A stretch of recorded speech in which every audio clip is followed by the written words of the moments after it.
네, 안녕하세요. 네, 어, 전신한대학교 전자가 들어가네요. 네, 전신한대학교 사회복지학과 겸임 교수를 맡았던 박현동이라고 합니다. 안녕하세요.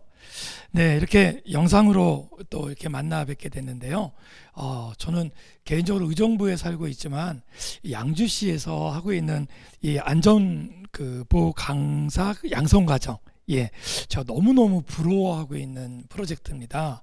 그래서 이 프로젝트에 함께 참여하시는 여러분들 너무너무 행복한 분들이라고 생각하고요. 그 행복함이 현장에서 어떻게 드러나야 되는지에 대해서 제일 중요한 거는 현장에 직접 이런 안전이 필요하신 우리 종사자들한테 교육을 통해서 아니면 어떤 형태든 전달이 되는 게 굉장히 중요하거든요. 그래서 오늘 함께 강의를 들어주신 여러분들이 안전보호 강사로서 어떤 활동을 하느냐에 따라서 이런 겁니다. 우리가 잎이 무성해요. 아주 너무너무 거름도 주고 잘해서 잘 무성해요. 그런데 꽃이 안 피면요, 열매가 없어요. 우리 강사 선생님들, 우리 각 기관에서 수고하시는 우리 종사자를 대표해서 하실 텐데, 그 열매를 맺고 꽃을 피고 열매를 맺게 하는 작업이 이 마지막 단계거든요. 그래서 제 경험도 좀 살리고 또 우리 선생님들이 갖고 계시는 개인적인 역량을 가지고 함께 어떻게 강의를 전달하면 좋은지 같이 공부한다는 마음으로 이렇게 준비해 봤습니다. 네, 사회복지 종사자 안아주기라는 프로젝트 우리가 같이 시작했었지 않습니까? 근데 이 안아주기, 제가 지난번에 사용했던 PPT 같이 사용하면서 좀 선생님한테 보여드리면서 설명을 좀 드리려고 하거든요. 그래서 선생님들 나름대로 또 PPT를 만드시겠지만 제 PPT가 괜찮다고 하면 얼마든지 사용하셔도 괜찮습니다. 저 너무 너그럽지 않습니까? 예, 그렇게 같이 준비했으면 좋겠습니다. 자, 그러면요, 제가 지난번 기관장님들 교육할 때 이렇게 시작을 했어요. 자, 여러분, 좀 이 그림 보이시죠? 네, 그림에 불을 다루는 사람들, 이렇게 표현을 했습니다. 여러분, 불을 다루는 사람들 누가 있을까요? 예, 맞아요. 소방관님들. 엊그제도 뭐 이렇게 불 나고 막 이런 것들 계속 뉴스에 나오는데요. 예, 소방관들, 불 다루시는 분들이죠. 또 맞아요. 요리하시는 분들. 예, 불을 다루시는 분들입니다. 근데 여러분, 불을 다루시는 분들은요, 이 가까이서 이렇게 멀리서 보면 되게 멋있고 진짜 와, 좀 대단하신 분이다 생각하는데요. 가까이서 뵈면요, 꼭 불에 튄 뭐가 있을까요? 맞아요. 흉터. 예, 화상이라고 하죠. 예, 화상이 있으시더라고요. 근데 화상 입으신 분들 이렇게 뵈면요, 많은 분들이 이런 얘기를 하셨어요. 1도 화상, 2도 화상, 3도 화상.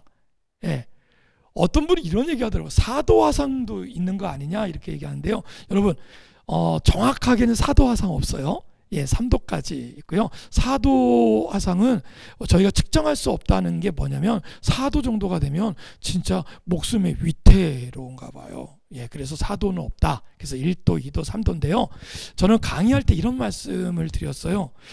사회복지 현장에 계신 종사자들이 위기를 맞이하는 거는 뭐와 같다? 불을 다루는 것 같다. 그리고 불을 다루다 보면 나도 모르게 알게 불에 뒤일 수도 있고 모르게 불에 뒤일 수도 있다. 그래서 불을 가까이 하는 사람은 어쩔 수 없이 화상을 입는다라는 겁니다. 그러니까 이런 거죠. 어린 시절에 어떤 학대를 경험하셨던 분들, 아니면 성장 과정 속에서 어쩔 수 없이 고통을 경험하셨던 분들, 예, 어떤 우리가 그걸 흔히 트라우마라고 얘기하는데요.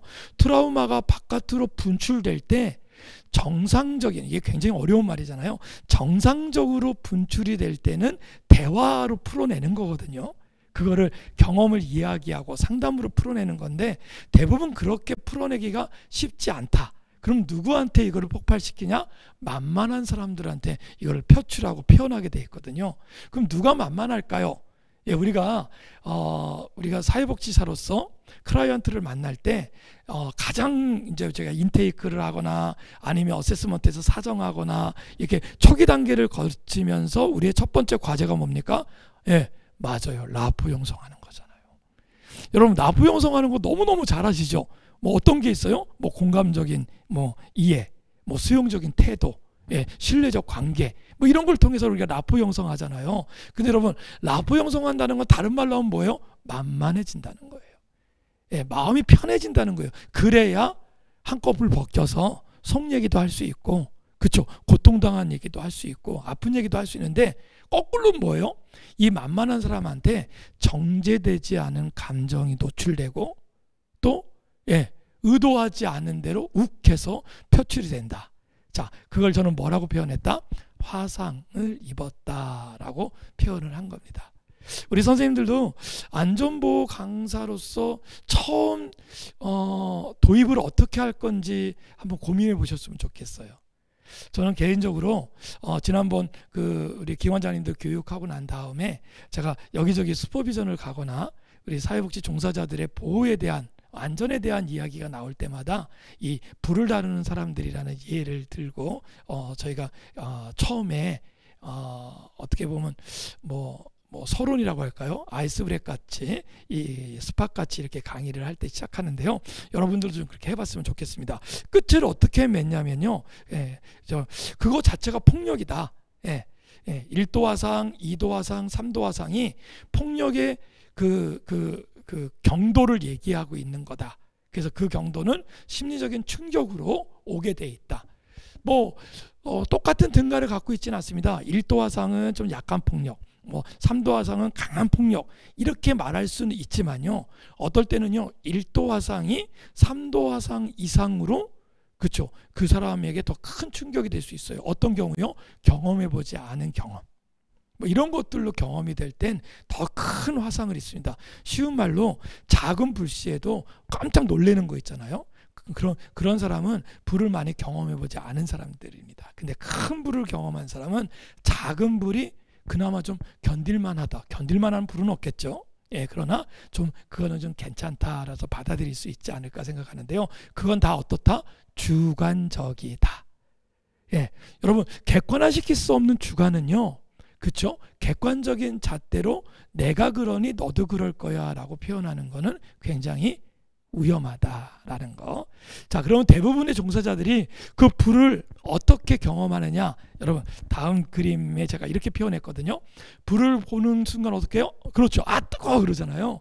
아 뜨거워가 뭐냐면요, 저희가 디펜스 메커니즘, 우리가 사회복지에서 많이 실전기술에서 공부하셨잖아요. 어떤 거예요? 도망가기, 외면하기, 공격하기.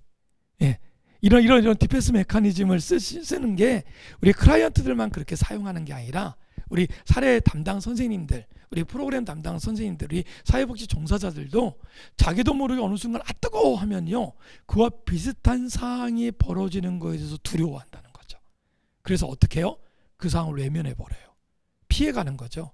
그리고 어떻게 해요? 도망가 버려요. 회피하는 거죠. 그리고 어떻게 해요? 역형성, 그냥 공격해 버려요. 예, 너만 아파? 뭐 이렇게 하면서 따지는 거죠. 예, 그런 모든 것들은 어쩌면 정상적으로 문제를 풀어갈 수는 없다. 그러나 중요한 건 뭐다? 사회복지 종사자들도 불에 뒤일 수 있다 라는 걸 좀 확인하고 넘어갈 수 있었으면 좋겠고요. 이 부분을 좀 잘 다뤄주시면 좋겠다 생각을 합니다. 기관장님들 아니면 팀장님들, 뭔가 어레인지를 하셔야 되는 분, 중재를 하셔야 되는 분들이 그러면 어떻게 개입을 해야 되느냐 라고 이렇게 물어오실 때가 있거든요. 그런데 저는 그 이전 단계부터 설명이 좀 됐으면 좋겠어요. 어떤 거냐면 개입해야 된다라는 겁니다. 어떤 경우에요? 종사자들이 원턴 원치 않던 클라이언트들에게 아니면 어떤 누구에게가 위협을 받으면, 공격을 받으면 그것에 대해서 제3자가 뭐 팀장이든 아니면 동료든 기관장이든 기관이든 개입을 해야 된다. 그냥 냅두면 안 된다. 왜요? 냅둬서 우리가 흔히 뭐라고 그래요? 자연치유. 말이 좋아요. 자연치유죠. 근데 여러분 그냥 냅두면 어떻게 된다? 곪게 된다. 예, 곪으면 어떻게 돼요? 썩게 되고, 썩게 되면 어떻게 해요? 예, 너무 무서운 얘기죠. 잘라야 돼요. 예, 절단해야 돼요. 그러니까 그럴 수 있어요. 예, 10명 중에 1명, 뭐 100명 중에 뭐 한두 명이니까 괜찮다? 아닙니다. 여러분, 우리가 클라이언트를 상대할 때도 100에 하나, 1000에 하나, 만에 하나도 그런 아픔을 경험하지 않도록 우리가 세심하게 배려해서 접근하는 것처럼 종사자들의 위기사항도 안전을 담보하지 못하는 것이 있다면 어떤 형태든지 개입하자. 개입의 단순한 건 뭐예요? 물어봐 주는 거예요. 선생님 괜찮으세요? 이런 거죠. 자, 그러면 어떤 일이 벌어져요? 제가 도식으로 잠깐 표시해놨는데요. 조건 반응, 조건 반응, 조건 반응, 이런 것들로 인해서 환경 체계가 변화가 됩니다. 그럼 제가 한번 여쭤볼까요? 자, 선생님들, 조건 반응, 조건 반응, 조건 반응 중에 어떤 걸 바꿔야 환경이 바뀔까요? 어떤 거요? 조건이요? 아닙니다. 아닙니다. 반응이요? 아닙니다. 아닙니다. 뭘까요? 예. 둘 다예요. 예. 좀 이해가 안 되시는 분은요, 이렇게 이해하시면 돼요. 내가 바꿀 수 있는 걸 바꾸는 거예요. 기관장으로서, 내가 팀장으로서, 내가 중재할 수 있는 입장에서 내가 종사자들에게 개입할 수 있는 게 조건을 좀 바꿔줄 수 있는 입장이다. 그럼 여러분 조건을 바꿔주셔야 돼요. 내가 좀 반응을 좀 바꿔줘야 된다. 그럼 반응을 바꿔줄 수 있어야 됩니다. 그러면 환경체계가 바뀐다. 다시 말씀드립니다. 여러분, 개입하지 않으면 변하지 않는다. 꼭 명심하십시오. 그래서 어떻게 하자? 여러분, 반드시 안전에 대한 위협을 느꼈다라고 주관적으로 느껴요.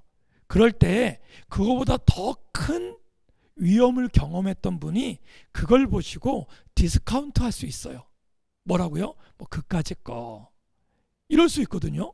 뭐 그 정도 가지고 이럴 수 있어요. 여러분, 이렇게 단정 짓지 말라는 겁니다. 왜요? 여러분, 그런 위기는, 여러분, 위기를 경험하는 거는 주관적인 거고, 내가 아프다면 아픈 거예요. 그 선생님이 아프다고 하면 아픈 거예요. 그럴 땐 어떻게 하자? 반드시 개입하자. 그 개입에 대한 이제 단위가 좀 있겠죠. 근데 기본적인 개입을 통해서 그 다음 단계 개입으로 갈 수 있었으면 좋겠다라는 생각이 됩니다. 그래서 한 말씀으로 정리해 보겠습니다. 기관과 기관장의 그래서 역할은 어떤 역할을 할 수 있도록 우리가 강의를 해주면 좋다? 어떤 기관이나 클라이언트 중심의 안전과 인권적 사고에서 굉장히 중요한 겁니다. 사회복지 종사자의 권리를 인식하고 보장하는 것으로 전환했으면 좋겠다. 여러분, 오해가 없으셨으면 좋겠어요. 강의하실 때 클라이언트 중심의 안전과 인권적 사고를 없애라 이렇게 강의하시면 안 돼요.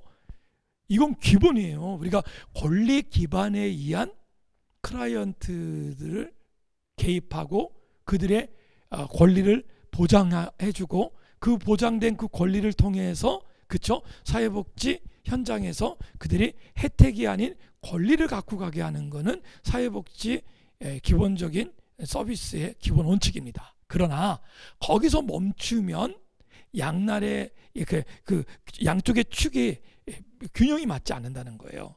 그럼 한쪽 축에 누가 있어요? 그렇죠. 그 클라이언트를 케어하고 있는 사회복지 종사자들이 있잖아요. 그럼 이 종사자들에게도 혹시 그런 안전이 보장돼야 된다는 것들에 대해서 무시하지 않았으면 좋겠다. 그래서 어떻게 하자? 사회복지 종사자의 권리를 인식하고, 어떤 권리요? 안전할 권리. 어떤 권리요? 보호받을 권리. 어떤 권리요? 그들도, 그쵸? 뜨거워할 수 있다라고 하는 그 사항을 인식하고 그걸 보장하자라고 하는 전환적 사고가 있었으면 좋겠다라고 생각합니다.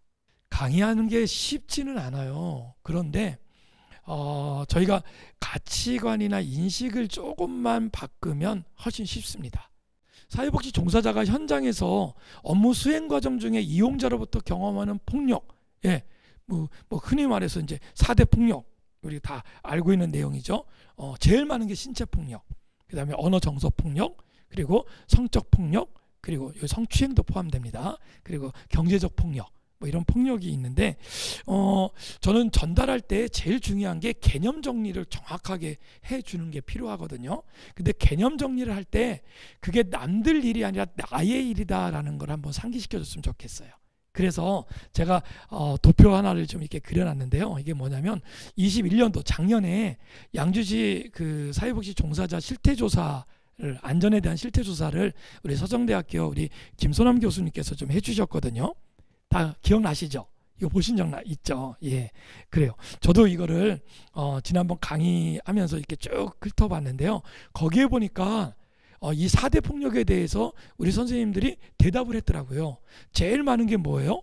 언어 정서적 폭력. 예. 그리고 그 다음이 신체적 폭력. 그 다음이 경제적 폭력. 그 다음이 뭐 성추행이나 성적 폭력. 이렇게 좀 비율이 좀 나와 있어요. 뭐 다른 지역, 저 서울에서 한 통계도 제가 봤는데요. 뭐 이 분포는 거의 비슷하더라고요. 어느 지역은 뭐 신체적 폭력하고 언어 정서적 폭력이 서로 조금 이렇게 오고 가고 하는 그런 퍼센트인지 볼 수 있었는데요. 그럼에도 불구하고 언어 정서적 폭력 굉장히 많더라고요. 물론 저희들을 찾아오는 클라이언트가 워낙 욱해서 오시는 분들, 그렇죠. 문제가 없으면 우리를 찾아오지 않잖아요. 근데 문제를 갖고 오고 그 문제가 해결되지 않으니까 짜증난 상태에서 저희를 만나게 되니까 어쩌면 언어나 정서적 폭력 많이 주는 것 같습니다. 거기에 동반해서 신체적 폭력이 있는데요. 이 도표를 좀 보여주시고, 이게 무슨 얘기냐면요. 감정적인 설득을 너무 오래 하면 사람이 감정적 설득 때문에 더 힘들어 하셔요. 그래서 그때는 어떻게 하다? 바로 데이터를 보여주시는 겁니다. 예. 그래서 강사 선생님들이 우리 강의하시는 우리 강사 선생님들이 데이터를 좀 많이 갖고 계시면 설득하는 게 훨씬 더 수월하지 않을까. 또 굳이 설득이라고 애쓰지 않아도 맞아 이렇게 동의를 좀 얻어내면 훨씬 좋지 않을까 생각합니다. 그리고 난 다음에 어떻게 하자? 개념화 시켜버리면 돼요. 여러분, 신체폭력이 뭘까? 그렇죠? 신체적 상해 시에도 혹은 신체적 피해를 입으려는 공격을 가하는 것 자체가 모두 다 신체 폭력 안에 들어간답니다. 뭐가 있죠? 예, 보통은 그냥 뭐 거칠게 하는 말 이 정도 생각하는데요. 여러분, 밀기, 뭐 침뱉기, 때리기, 깨물기, 핥히기, 예, 다들 한 번씩 경험 있으시죠? 예, 뭐 심한 경우는 뭐 도구를 이용한 폭력, 그렇죠? 예. 그것도 돼요. 뭐요? 공격이나 위협을 시도하는 거. 그러니까 그런 거죠. 에이 이러는 거. 실제 사회복지 종사자들은 현장에서 누가 클라이언트가 좀 이렇게 밀잖아요. 그럼 폭력이라고 생각하지 않아요. 그러니까 어떻게 해요? 그냥 무방비로 당해요.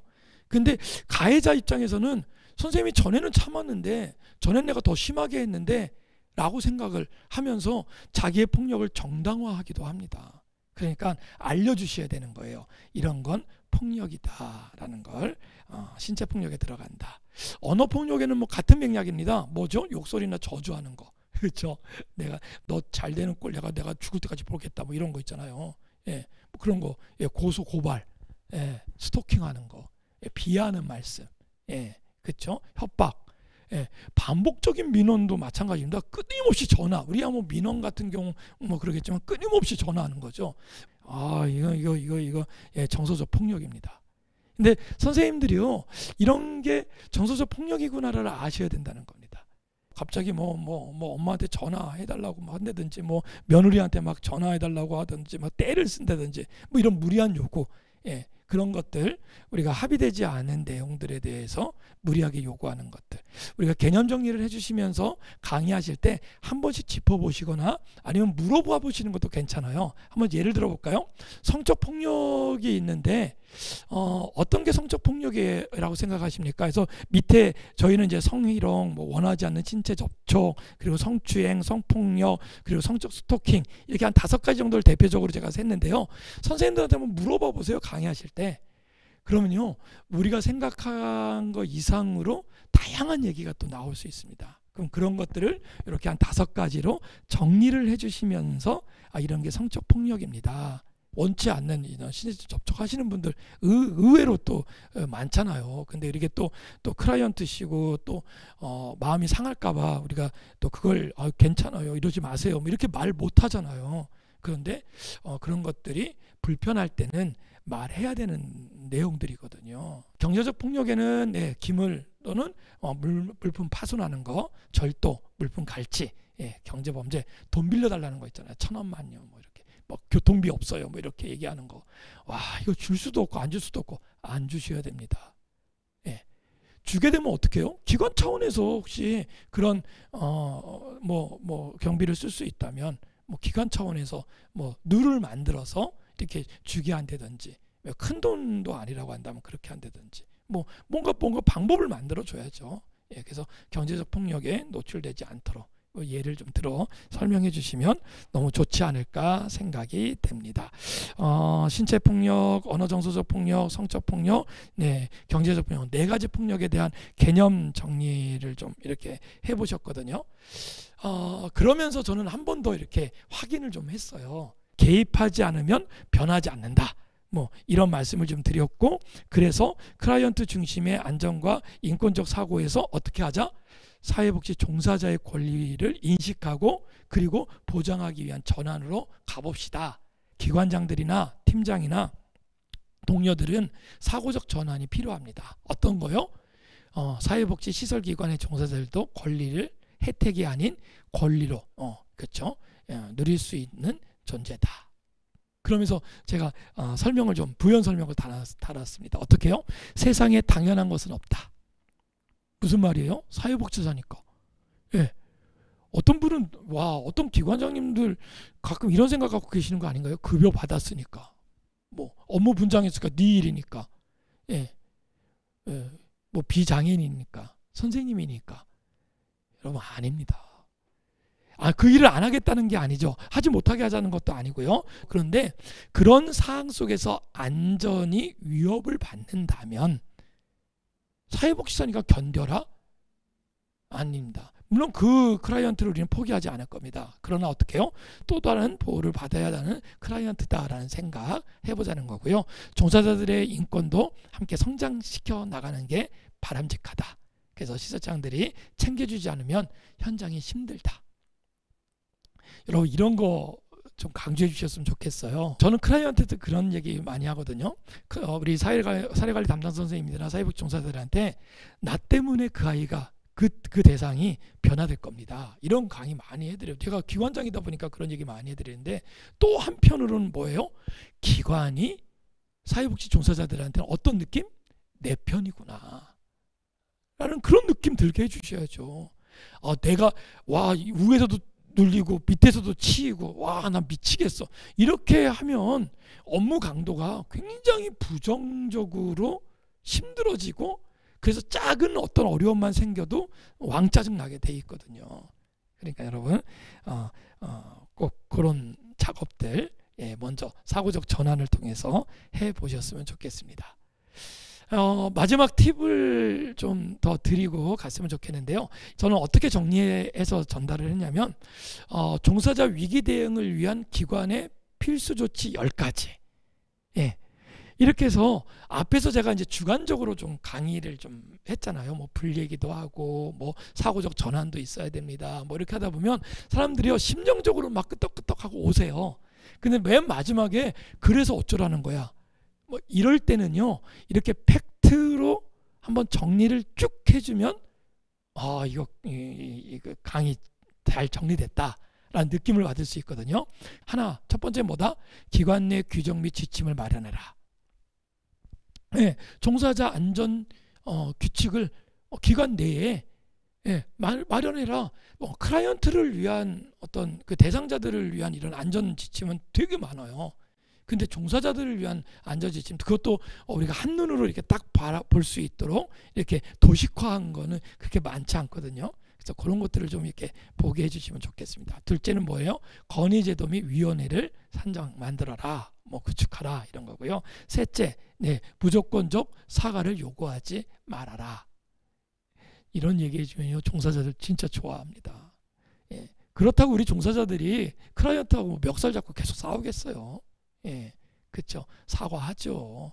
미안하다고 얘기하죠. 근데 그 미안하다는 말이 진정성이 있으려면 내가 그 미안한 마음을 표현하는 것이 어떤 의미가 있는지 그 종사자들이 이해가 되면 돼요. 그래서 무조건적이다라고 생각하면 반발심이 생기니까 이런 것들 정리해 봤거든요. 네 번째는 이용자를 통제할 수 있다라는 걸 사전 오리엔테이션 때, 그렇죠? 서비스 전개할 때 그런 것들을 게시문을 통해서 한번 알려주는 건 어떻겠는가. 위기 대응 매뉴얼을 제작하고 적용해라. 위기 대응의 교육을 정기적으로 해라. 7번째 뭐예요? 사전에 예방하라. 그리고 8번째 뭐예요? 권한을 부여해라. 어떤 권한? 업무를 중단할 권한, 대피 권한, 위험을 도망갈 권한, 그렇죠? 자기 보호할 권한, 그것이 선생님한테 있습니다. 라는 것을 인지하게 해줘라. 여러분들도 이렇게 좀 정리해 보니까 어때요? 정리되시죠? 그런 거예요. 그게 강의 기법 중에 굉장히 중요합니다. 그래서 어떤 분은 너무 계속 이렇게 정서적으로 이렇게 막 호소하는 쪽으로만 가고, 또 어떤 분은 너무 데이터만 가지고 설명하는데요. 이게 좀 우리가 만약에 50분 강의를 한다 그러면 제 생각에는 한 반반 아니면 6대4 뭐 이 정도 이렇게 좀 섞였으면 좋겠다라는 생각이 듭니다. 9번째, 위기 발생 직후 휴식 시간을 제공하라. 그리고 10번째, 외부 기관을 통해서 연계하고 지원 예산을 확보하라. 뭐 이런 것들 했죠. 자, 그런데 여기서 하나 더, 조금 더 나갈 게 있어요. 그게 뭐예요? 환경적인 걸 좀 바꿔주는 것도 굉장히 중요한 안전 교육이나 안전 교육 못지않게 중요한 게 있을 수 있습니다. 라고 해서 알려주시는 거죠. 그건 누구한테? 종사자들이나 기관한테 또 알려주시면 너무 좋습니다. 여러분들 이미 다 아시는 내용들이에요. 시설 장비 구축하는 거. 그래서 자기 뭐 녹음이나 녹화하는 거 뭐 당연한 거겠죠. 비상벨이나 경보벨 있는 거, 이런 거 알려주시는 겁니다. 이런 걸 알려주셔서 이런 게 있구나라는 것들을 하고, 우리가 비상연락망이 대표적인 건데요. 이게 눈에 게시를 해 놔야 된다는 걸 알면서도 또 해놨어도 이런 교육을 통해서 한 번 더 확인하게 하면요, 훨씬 더 유의미하게 갈 수 있습니다. 그래서 우리가 이런 얘기 많이 하잖아요. 권리와 의무는 이 손바닥과 손등과 같다. 권리를 말할 땐 반드시 그 다음에 의무가 따르고요. 의무가 있을 때는 반드시 권리를 보장해 주는 게 맞다. 클라이언트의 권리는 또 다른 의무를 만들고요. 그렇죠. 종사자들의 어떤 의무는 또 다른 권리를 만들어낸다라고 생각하시고, 그런 권리적 측면 설명해 주시고, 우리 선생님들한테 이런 권리가 있습니다 라는 얘기, 보호받을 권리, 그렇죠? 거기서 피할 권리, 이런 권리가 있다. 그 권리를 시스템을 통해서 할 수 있는 방법이 뭐가 있겠느냐, 뭐 이런 거죠. 외부 기관과 홈라인 연결하는 거요. 뭐 경찰서 뭐 제일 빨리 오시니까 요즘 뭐 112 신고해도 뭐 5분 안에 오긴 하시더라고요. 그럼에도 불구하고 어떨 땐 좀 위화감을 느낄 수 있는 대상자들과 프로그램 할 때는 여기 비상벨이 있으니까 비상벨 누르면 바로 우리 선생님들이 뛰어올 겁니다 라는 걸 사전에 알려주면요, 다 알지만 소리 꽥 쳐도 그냥 옆방에서 오잖아요. 그럼에도 불구하고 한번 알려주시면 이런 시스템이 있습니다. 이걸 누굴 위해? 선생님을 위해, 우리 프로그램을 하기 위해 우리가 준비됐습니다 라고 얘기하면요, 그거 진짜 기분 좋아요. 강의의 효과는 뭐다? 어떨 때는 의무, 지침에 의해서 만들어 놓은 거를 거기다가 생기를 불어넣는 거예요. 그래서 이런 게 이런 데 사용이 되는 거구나. 한 번도 안 쓸수록 좋잖아요. 왜요? 그건 위기 상황에 우리가 사용이 되는 거니까 안 쓸수록 좋아요. 예방하는 게 제일 좋잖아요. 그러나 진짜 만에 하나 천에 하나 그런 일이 벌어졌을 때는 이런 시스템이, 이런 시설들이, 이런 것들이 우리한테, 나한테, 특히 종사자들한테 도움이 된다라는 걸 알려주시면 훨씬 더 좋지 않을까라는 생각을 해봅니다. 그래서 뭐 외부 접근성 같은 거 이렇게 정리해봤거든요. 여러분들 PPT 가지시고 같이 이렇게 어떻게 강의하실 건지 이런저런 내용 가지시고 한번 강의안을 좀 만들어 보시고요.